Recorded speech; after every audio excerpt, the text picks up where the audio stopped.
Hello बच्चों, let's see the question. The question says that a rigid body rotates with constant angular velocity omega about the line whose vector equation is r is equal to lambda times I plus 2j plus 2k.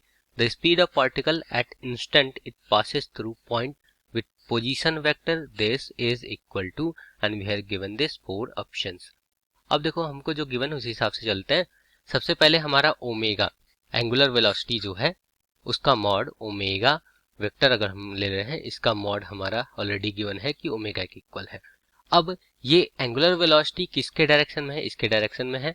तो एक तरह से अगर हम N cap निकाले omega vector का direction निकालते हैं अगर हम, तो ये हो जाएगा मेरा इसका i plus 2j and plus 2k divided by इसी वेक्टर का मॉड. क्योंकि कोई भी वेक्टर अगर हम उसका ए वेक्टर मान लो गिवन है आई plus 2j and plus 2k, तो इसका अगर हमें डायरेक्शन निकालना है तो ये हम इसके मॉड से डिवाइड कर देते हैं. तो i plus 2j plus 2k divided by इसका मॉड. इसका मॉड कैसे निकलेगा? अंडर रूट ऑफ दिस 1 का स्क्वायर 1 प्लस 2 का स्क्वायर 4 प्लस 2 का स्क्वायर 4.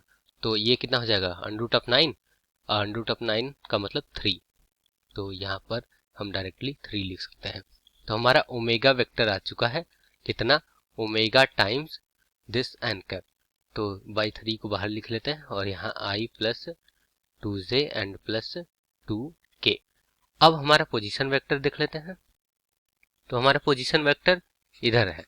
पोजीशन वेक्टर इधर है. तो position vector r vector is equal to 2i plus 3j and plus 5k. अब देखो हमें स्पीड ऑफ पार्टिकल निकालना है जो इस पोजीशन वेक्टर के पास इंस्टेंट पे निकालना है इस पोजीशन वेक्टर के टाइम. तो हमारा स्पीड जो होता है v वेक्टर वो होता है ओमेगा क्रॉस r. तो बस क्रॉस प्रोडक्ट निकालना है. ओमेगा की वैल्यू भी हमको पता है, r की वैल्यू भी पता है. तो चलो इसका अगर हम इसको हम बाहर लिख लेते हैं, ओमेगा बाई 3 को बाहर लिख लेते हैं और इन दोनों का इसका और इसका क्रॉस प्रोडक्ट कर देते हैं. तो वो हमारा आ जाएगा आई जे एंड के. फिर उसके बाद फर्स्ट ओमेगा का लिख लेते हैं कंपोनेंट 1 2 एंड 2. फिर इसका लिख लेंगे तो 2 3 एंड 5. अब यहाँ पर होता है प्लस माइनस और ये प्लस होता है. तो हमारा ओमेगा बाई 3 रहने दो और फिर उसके बाद आई टाइम्स कितना हो जाएगा? ये कॉलम खत्म और ये रो खत्म.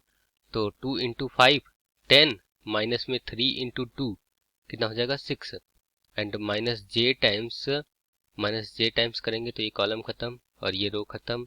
तो 2 इंटू 2 कितना हो जाएगा? 4 माइनस में 5 इंटू 1 5 एंड प्लस के टाइम्स कितना हो जाएगा?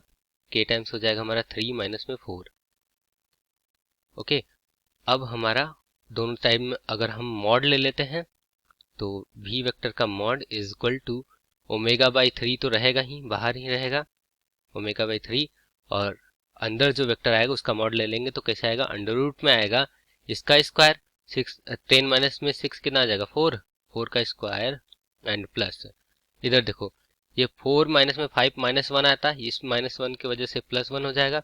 तो 1 का स्क्वायर 1 एंड प्लस इधर माइनस 1 आएगा तो माइनस 1 का स्क्वायर भी 1. तो ये 4 इंटू 4 कितना? 16 प्लस 1 प्लस 1 18 हो जाएगा. तो हमारा v का मॉड ये ओमेगा बाई 3 और ये अंडर रूट ऑफ 18. अब यहाँ से हम ओमेगा बाई 3 और इसको हम 18 लिख सकते हैं 6 इंटू 3 अंडर रूट में. तो और इस 3 को हम under root of 3 into under root of 3 लिख सकते हैं. तो एक अंडर रूट में 3 चला जाएगा तो बचेगा क्या हमारे पास? हमारे पास बचेगा, चलो इधर हम लिख लेते हैं, इस साइड हम लिख लेते हैं v का मॉड ये हो जाएगा मेरे पास omega by under root of 3 और 6 को भी हम अंडर रूट में 3 इंटू अंडर रूट में 2 लिख सकते हैं. तो ये अंडर रूट में 3 चला जाएगा. तो हमारा v मॉड आ जाएगा अंडर रूट ऑफ 2 ओमेगा. तो हमारा आंसर कौन सा सही होना है? ये फर्स्ट वाला आंसर सही होना है. I hope you understood the concept well. All the best.